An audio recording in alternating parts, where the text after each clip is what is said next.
March 11th, Saint Eulogius, Martyr. Saint Eulogius was of a senatorian family of Cordoba, at that time the capital of the Moors in Spain.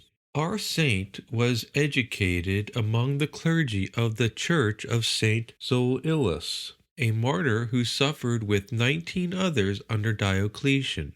Here he distinguished himself by virtue and learning, and, being made priest, was placed at the head of the ecclesiastical school at Cordoba. He joined assiduous watching, fasting, and prayer to his studies, and his humility, mildness, and charity gained him the affection and respect of everyone. During the persecution raised against the Christians in the year 850, Saint Eulogius was thrown into prison and there wrote his exhortation to martyrdom, addressed to the virgins Flora and Mary, who were beheaded the 24th of November in the year 851. 6 days after their death, Eulogius was set at liberty. In the year 852, several others suffered the like martyrdom. Saint Eulogius encouraged all these martyrs to their triumphs, and was the support of that distressed flock. The Archbishop of Toledo dying in the year 858, Saint Eulogius was elected to succeed him, but there was some obstacle that hindered him from being consecrated, though he did not outlive his election 2 months. A virgin by the name Leocritia, of a noble family among the Moors, had been instructed from her infancy in the Christian religion by one of her relatives, and then privately baptized. Her father and mother used her very ill, and scourged her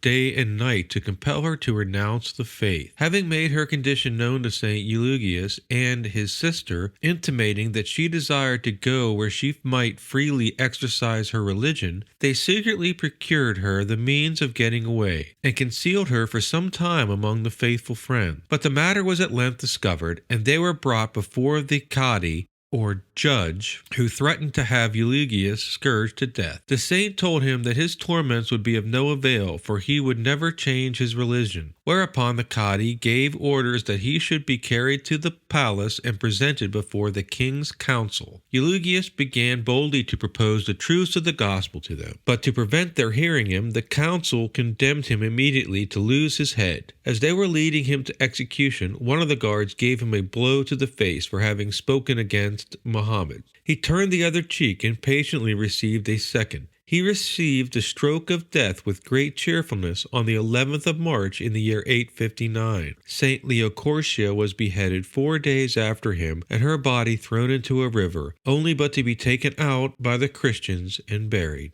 Beg of God, through the intercession of these holy martyrs, the gifts of perseverance. Their example will supply you with an admirable rule for obtaining this crowning gift. Remember that you have renounced the world and the devil once for all at your baptism. Do not hesitate. Do not look back. Do not listen to suggestions against faith or virtue, but advance, day by day, along the road which you have chosen, to God, who is your portion forever.